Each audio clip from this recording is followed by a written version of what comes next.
ನಮಸ್ಕಾರ, ಆರ್ಗ್ಯಾನಿಕ್ ಕಿಚನ್ಗೆ ಸ್ವಾಗತ. ಇವತ್ತು ನಾನು ಮಾಡ್ತಾ ಇರುವಂಥ ರೆಸಿಪಿ ರಾಗಿ ರೊಟ್ಟಿ ಜೊತೆಗೆ ಹುರುಳಿಕಾಳಿನ ಚಟ್ನಿ ಪುಡಿ ಮಾಡ್ಕೊಳ್ತಾ ಇದ್ದೀನಿ. ಹುರುಳಿಕಾಳಿನ ಚಟ್ನಿ ಮಾಡ್ಕೊಂಡಿದ್ದೀನಿ, ಹಾಗೆಯೇ ಹುರುಳಿಕಾಳಿನ ಹುಳಿ ಜುನ್ಕ ಸಹ ಮಾಡಿದ್ದೀನಿ. ಆ ವಿಡಿಯೋನು ಸಹ ಅಪ್ಲೋಡ್ ಮಾಡಿದ್ದೀನಿ. ಇವಾಗ ಹುರುಳಿಕಾಳಿನ ಚಟ್ನಿ ಪುಡಿ ಜೊತೆಗೆ ರಾಗಿ ರೊಟ್ಟಿ ಮಾಡ್ಕೊಳ್ಳೋಣ ಅಂಥೇಳಿ ಮಾಡ್ಕೊಳ್ತಾ ಇದ್ದೀನಿ. ಮೊದಲಿಗೆ 2 ಕಪ್ ನೀರನ್ನು ಬಿಸಿಗೆ ಇಟ್ಕೊಳ್ತಾ ಇದ್ದೀನಿ. ಸ್ವಲ್ಪ ಉಪ್ಪು ಹಾಕ್ಕೊಂಡು ಸ್ವಲ್ಪ ಎಣ್ಣೆ ಹಾಕ್ಕೊಂಡು ನೀರು ಕುದಿಲಿಕ್ಕೆ ಬಿಡಬೇಕು.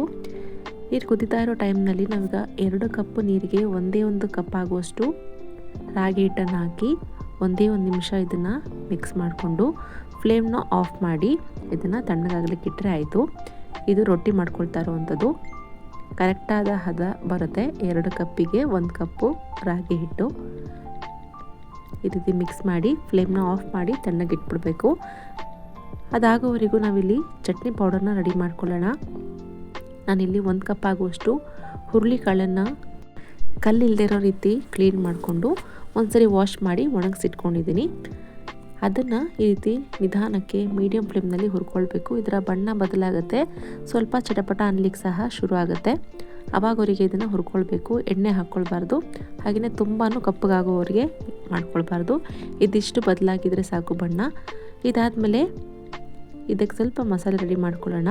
ನಾನಿಲ್ಲಿ 2 ಸ್ಪೂನ್ ಆಗುವಷ್ಟು ಕಡಲೆಬೇಳೆ, 2 ಸ್ಪೂನ್ ಆಗುವಷ್ಟು ಉದ್ದಿನಬೇಳೆ, 2 ಸ್ಪೂನ್ ಆಗುವಷ್ಟು ಹೆಸರು ಕಾಳು, ಹಾಗೆಯೇ 1 ಸ್ಪೂನ್ ಆಗುವಷ್ಟು ಧನಿಯಾ ಕಾಳು, ಖಾರಕ್ಕೆ 4 ಬ್ಯಾಡಗಿ ಮೆಣಸಿನ್ಕಾಯಿ, 5ರಿಂದ 6 ಖಾರದ ಮೆಣಸಿನ್ಕಾಯಿ ಹಾಕ್ಕೊಳ್ತಾ ಇದ್ದೀನಿ. ಇದಿಷ್ಟನ್ನು ಹಾಕಿ ಚೆನ್ನಾಗಿ ಹುರ್ಕೊಳ್ಬೇಕು. ಇದು ಗರ್ಗರಿಯಾಗಿ ಆಗೋವರೆಗೂ ಹುರ್ಕೊಳ್ಬೇಕಾಗತ್ತೆ. ನಾನು ತುಂಬ ಥರದ ಚಟ್ನಿ ಪುಡಿಗಳನ್ನ ಈಗಾಗಲೇ ಶೇರ್ ಮಾಡಿದ್ದೀನಿ. ಆ ವಿಡಿಯೋನು ಸಹ ಈ ವಿಡಿಯೋ ಕೊನೆಯಲ್ಲಿ ಲಿಂಕ್ನ ಶೇರ್ ಮಾಡಿರ್ತೀನಿ. ಬೇಕು ಅನ್ನೋರು ವಿಡಿಯೋನ ಚೆಕ್ ಮಾಡಿ. ಚಟ್ನಿ ಪುಡಿಗಳಿತ್ತು ಅಂತ ಹೇಳಿದರೆ ನಮಗೆ ಅರ್ಜೆಂಟಿಗೆ ಯಾವುದೇ ಅಡುಗೆ ಮಾಡೋಕ್ಕಾಗ್ತಿಲ್ಲ ಅನ್ನೋ ಟೈಮ್ನಲ್ಲಿ ಚಟ್ನಿ ಪುಡಿಗಳನ್ನು ಬಿಸಿ ಅನ್ನ ಜೊತೆಗೆ ತುಪ್ಪ ಹಾಕ್ಕೊಂಡು ಅಥವಾ ಕೊಬ್ಬರಿ ಎಣ್ಣೆ ಹಾಕ್ಕೊಂಡು ಆರಾಮಾಗಿ ತಿನ್ಬೋದು. ಅಥವಾ ರೊಟ್ಟಿ, ದೋಸೆ, ಇಡ್ಲಿಗೆಲ್ಲ ಮೊಸರು ಹಾಕ್ಕೊಂಡು ತಿಂದರೂ ಸಹ ಚೆನ್ನಾಗಿರುತ್ತೆ. ಇವಾಗ 5-6 ಎಸಳು ಬೆಳ್ಳುಳ್ಳಿ ಹಾಕ್ಕೊಳ್ತಾ ಇದ್ದೀನಿ, ಹಾಗೆಯೇ ಕರ್ಬೇವಿನ ಸೊಪ್ಪು ಹಾಕ್ಕೊಳ್ತಾ ಇದ್ದೀನಿ, ಹಾಗೆಯೇ ನಿಂಬೆಹಣ್ಣು ಗಾತ್ರದಷ್ಟು ಹುಣಸೆಹಣ್ಣನ್ನು ಹಾಕ್ಕೊಂಡು ಮೀಡಿಯಮ್ ಫ್ಲೇಮ್ನಲ್ಲಿ ಹುರ್ಕೊಳ್ತಾ ಬರಬೇಕು.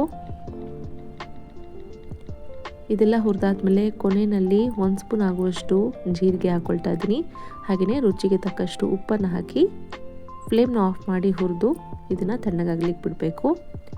ಉಪ್ಪನ್ನು ಸಹ ಹುರ್ಕೊಳ್ಳೋದ್ರಿಂದ ನಮಗೆ ನೀರಿನ ಅಂಶ ಇರೋದಿಲ್ಲ, ಹಾಗಾಗಿ ಚಟ್ನಿ ಪುಡಿಗಳಲ್ಲಿ ಉಪ್ಪನ್ನು ಸಹ ಹುರ್ಕೊಳ್ಬೇಕಾಗತ್ತೆ. ಇವಾಗ ಇದಿಷ್ಟು ಆಗಿದೆ. ಇದನ್ನು ತಣ್ಣಗಾದ್ಮೇಲೆ ಮಿಕ್ಸಿನಲ್ಲಿ ಹಾಕಿ ರುಬ್ಕೊಳ್ಳೋಣ. ನಾನಿವಾಗ ಮೊದಲಿಗೆ ಇದರ ಮಸಾಲೆಯನ್ನು ಮಾತ್ರ ಹುರ್ಕೊಳ್ತೀನಿ. ಹುರುಳಿಕಾಳನ್ನು ಕೊನೆಯಲ್ಲಿ ರುಬ್ಕೊಳ್ಳೋವಂಥದ್ದು. ಇದು ಒಂದು ಅರ್ಧ ಭಾಗ ರುಬ್ಬಾದ್ಮೇಲೆ ನಾವು ಹುರುಳಿಕಾಳನ್ನು ಹುರ್ಕೊಂಡಿದ್ದೀವಲ್ವ, ಅದನ್ನು ಇವಾಗ ಹಾಕ್ಕೊಂಡು ರುಬ್ಕೊಳ್ಬೇಕಾಗತ್ತೆ. ಪೂರ್ತಿ ನುಣ್ಣಗಾಗೋವರೆಗೂ ರುಬ್ಕೊಂಡು ಕೊನೆಯಲ್ಲಿ ಸ್ವಲ್ಪ ಹಿಂಗನ್ನು ಸಹ ಹಾಕ್ಕೊಂಡು ರುಬ್ಕೊಂಡಿಟ್ಕೊಂಡ್ರೆ ನಮಗೆ ಹುರುಳಿಕಾಳಿನ ಚಟ್ನಿ ಪುಡಿ ರೆಡಿಯಾಗತ್ತೆ. ಇದು ರೊಟ್ಟಿಗಳಿಗೆ, ಚಪಾತಿಗೆ, ಇಡ್ಲಿ, ದೋಸೆಗೆಲ್ಲ ಚೆನ್ನಾಗಿರುತ್ತೆ. ತುಪ್ಪ ಹಾಕ್ಕೊಳ್ಬಹುದು ಅಥವಾ ಮೊಸರು ಹಾಕ್ಕೊಂಡು ಸಹ ಸರ್ವ್ ಮಾಡ್ಕೊಳ್ಬಹುದು. ಇಷ್ಟು ನುಣ್ಣಗಾಕಿದರೆ ಸಾಕು. ಇವಾಗ ರಾಗಿ ರೊಟ್ಟಿಗೆ ಮಾಡ್ಕೊಂಡಿರುವಂತಹ ಹಿಟ್ಟು ಸಹ ತಣ್ಣಗಾಗಿದೆ. ರೊಟ್ಟಿ ಸಹ ಮಾಡ್ಕೊಳ್ಳೋಣ.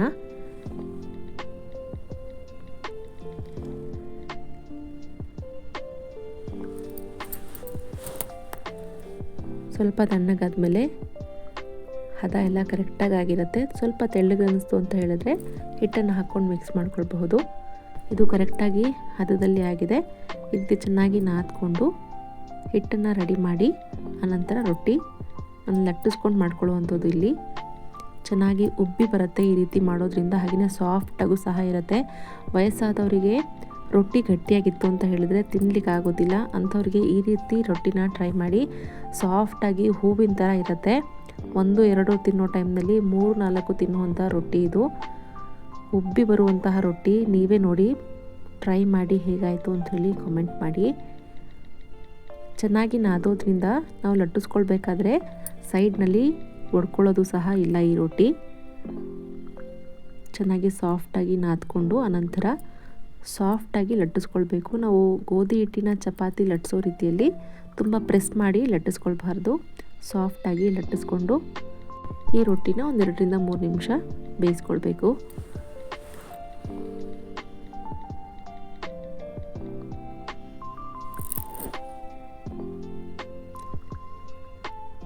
ಇದೇ ರೀತಿಯಲ್ಲಿ ಅಕ್ಕಿ ರೊಟ್ಟಿನೂ ಸಹ ಮಾಡ್ಕೊಳ್ಬೋದು. ನೀರು ಬಿಸಿಗಿಟ್ಟು ಮುದ್ದೆ ರೀತಿಯಲ್ಲಿ ಮಾಡ್ಕೊಳ್ಳೋದ್ರಿಂದ ಸಾಫ್ಟಾಗಿ ಚೆನ್ನಾಗಾಗುತ್ತೆ.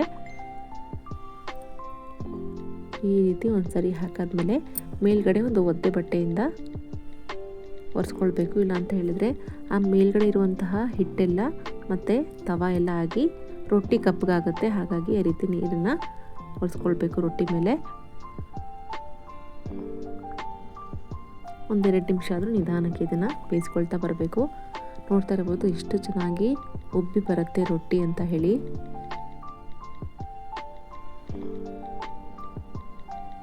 ಅಷ್ಟೇ ಸಾಫ್ಟಾಗೂ ಸಹ ಬಂದಿರತ್ತೆ.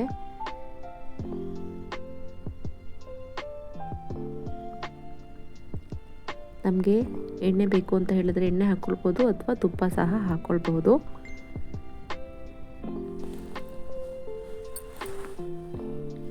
ಡಯಟ್ ಮಾಡ್ತೀನಿ ಅನ್ನೋರಿಗೆಲ್ಲ ಒಂದು ಒಳ್ಳೆ ರೆಸಿಪಿ ಅಂತಲೇ ಹೇಳ್ಬಹುದು. ಹೆಲ್ತಿ ರೆಸಿಪಿ ಅಂತಲೂ ಸಹ ಹೇಳ್ಬಹುದು.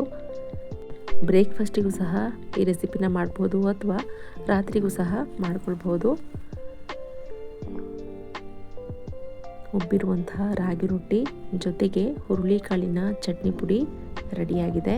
ಬಿಸಿ ಬಿಸಿಯಾಗಿ ಚಟ್ನಿ ಪುಡಿಯಲ್ಲಿ ಮೊಸರು ಅಥವಾ ತುಪ್ಪ ಹಾಕ್ಕೊಂಡು ತಿಂತಾಯಿದ್ರೆ ಆಹಾ ಅಷ್ಟು ಮಜವಾಗಿತ್ತು ಅಂತಲೇ ಹೇಳ್ಬೋದು. ನೀವು ಕೂಡ ಒಮ್ಮೆ ಟ್ರೈ ಮಾಡಿ ಹೇಗಾಯಿತು ಅಂಥೇಳಿ ಕಾಮೆಂಟ್ ಮಾಡಿ.